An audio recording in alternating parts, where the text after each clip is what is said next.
And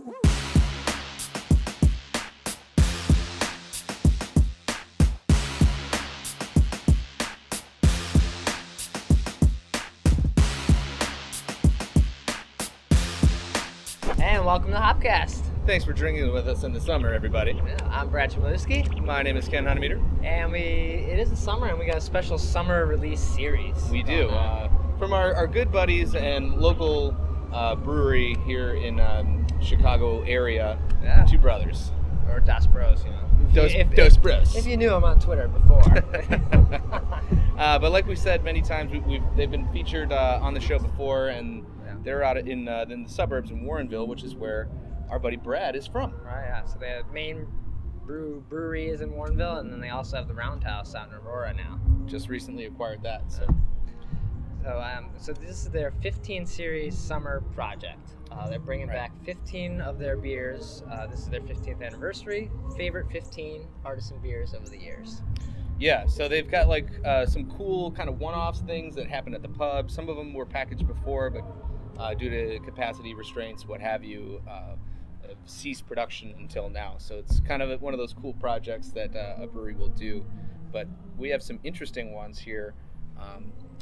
We'll start with number 5 of the 15, which is their Take 2, which is they call it a hybrid ale. Yeah. Or hybrid beer, rather. I don't know if you can call it one or the other. The thing behind, well, should we crack it open and we'll talk about it? Then? All right, that sounds good.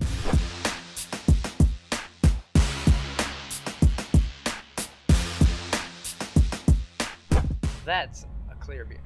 It is quite clear, yes. Looks very, very goldenish, kind of like a sunrise type of color. And nice fluffy white head on it. Mm-hmm. Very good looking beer. It's got kind of a grassy aroma to it. Fairly mild, but if anything's coming through, it's the grassy hop. Yeah. Slight sweetness, but not too much. It kind of makes you think summer. Mm-hmm. Looking forward to it. Let's do it.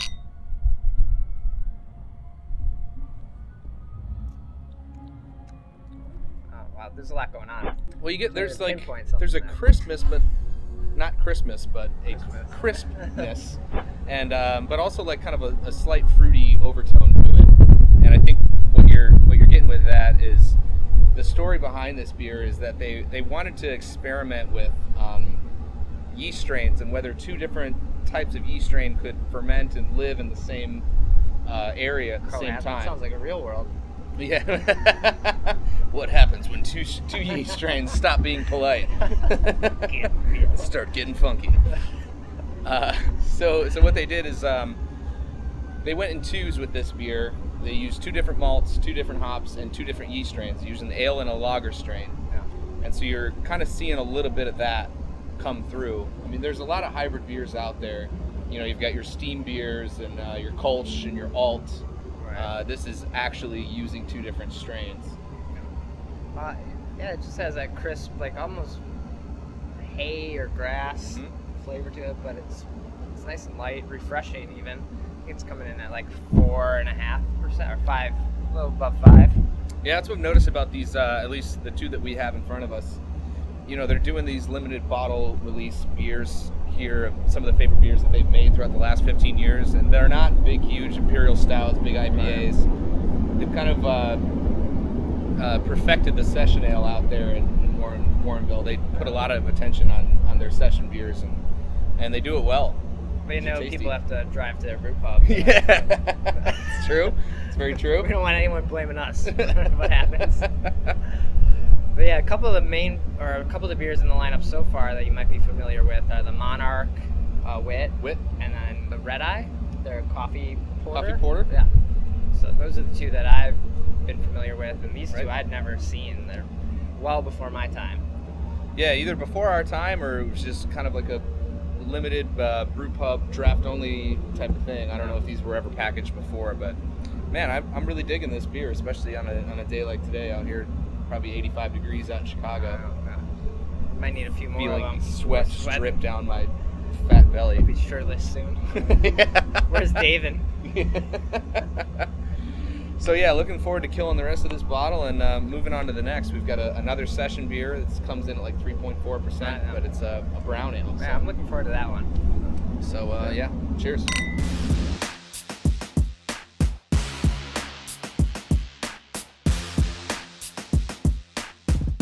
Ken, I don't know if it's the heat or such a low alcohol on that. It just went down smooth.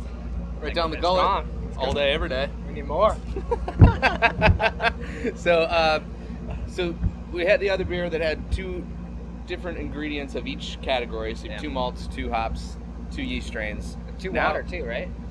I don't. Did it have 2 different waters? I think it had 2 different water sources. I don't know about that. I didn't see that. But either way, we're going to move on to the Brown Fox here, which is their session ale. It's 3.4%.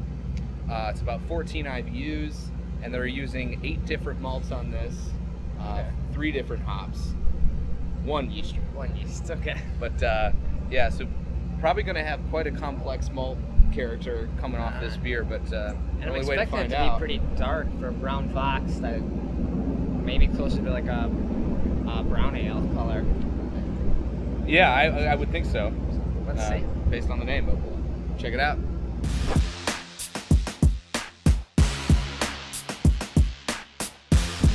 Yeah, fairly dark on that, but still like a clean. Very, very clear. I mean, you can see all the way through it. I guess I was expecting it to be a little bit darker. So I'd love to know what malts they did use on this beer.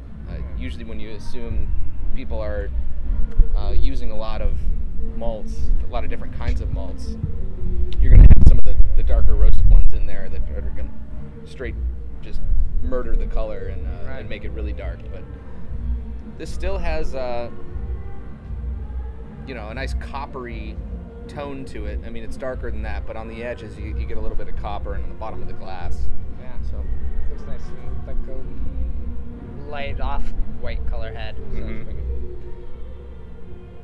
getting a lot of like caramel and like the toasty graham crackery malt.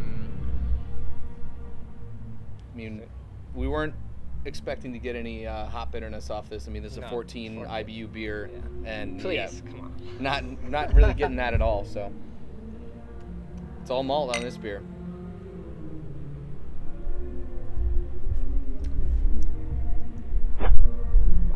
That's a lot heavier in the mouth than I would have thought for such a low alcohol beer.